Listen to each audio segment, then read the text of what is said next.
ሰላም እንዴናችሁ የኢትዮቴክ በኢንፎ ገበታ ተከታታዮቻችን። የሞባይሎት ባትሪ በፍጥነት እያለቀቦት ተቸግረዋል? በዛሬው የኢትዮቴክ ፕሮግራማችን የሞባይላችን ባትሪ ቶሎ የማለቅ 5 ምክንያቶች ይዘንላችሁ ቀርበናል። እስከ ፍጻሜው ድረስ ፍቅሩ ተስፋዬ ነኝ። አብራችሁን ቆዩ። 5ኛ የአብዛኞቻችን የሞባይል ብራይትነስ ወይም ደግሞ የስክሪኖቻችን መብራት መጠን መብዛት አንዱና ዋነኛው የባትሪያችን እድሜ ከሚያሳጥሩ ምክንያቶች ውስጥ ይጠቀሳል። በተጨማሪም ሞባይሎቻችን ከተጠቀምን በኋላ የስክሪናችንን መብራት የሚጠፋበት ሰዓት መጠን መስፋትም ተያያዥ ችግሮችን ሊያስከትል ይችላል። ስለዚህ የስልካችን ባትሪ ህይወት እንዲረዝም ከፈለግን የስልካችንን መብራት መጠን አነስ አድርጎ መጠቀም ወይም ደግሞ ስልካችንን ተጠቅመን ከጨረስን በኋላ የስክሪኑን መብራት የሚጠፋበትን ጊዜ ማሳጠር እንደ አማራጭ ሊወሰድ ይችላል። 4ኛ ሞባይሎት ላይ የሚሰሩትን አፕሊኬሽኖች መጠን ማብዛት እንደ አንድ የባትሪ ገዳይ ምክንያት ሊጠቀስ ይችላል። ይህም ሲባል አብዛኞቻችን በሞባይሎቻችን ብዙ ነገር እንደምንጠቀም እሙን ነው። በዛው ልክ ግን የባትሪያችን ማስተዋጽኦ ሊሰመርበት ይገባል። ለባትሪያችን አንዳንዴ በማዘን በአንድ ጊዜ የምንሰራቸውን ሰፋ ያሉ ስራዎች አነስ አድርገን እድሜውን ማራዘም እንችላለን።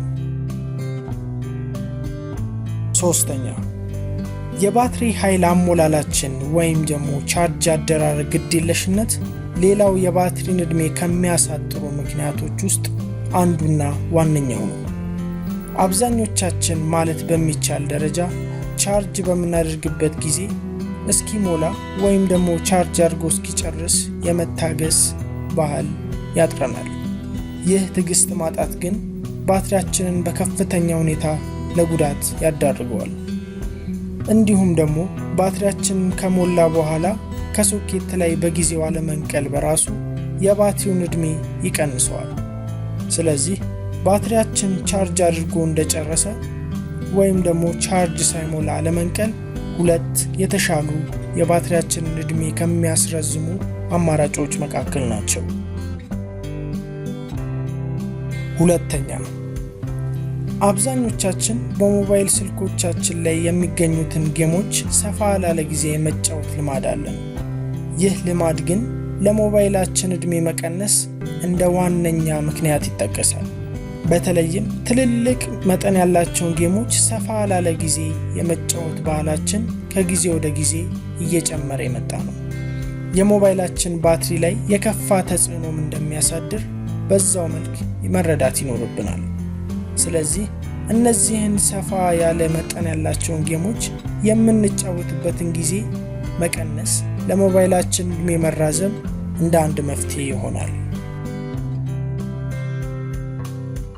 1ኛ ቁጥራቸው ጥቂት የማይባል የሞባይል ተጠቃሚዎች ለሞባይሎቻቸው ያልተፈቀደ ቻርጀር ሲጠቀሙ ይስተዋላል።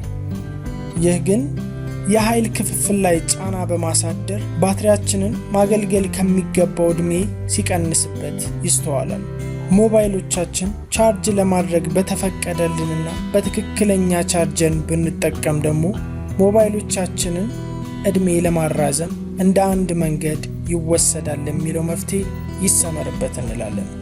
ለዛሬ ይዤላችሁ የቀረብኩት ቪዲዮ ይህን ይመስላል። በቀጣይ እስከምንገናኝ በፌስቡክ አድራሻችን ኢንፎ ገበታ ላይክ በማድረግ እንዲሁም ደግሞ የዩቲዩብ ቻናላችንን ኢንፎ ገበታ ሰብስክራይብ በማድረግ ተያያዥነት ያላቸውን ብዙ ቪዲዮዎች ማግኘት ይችላሉ።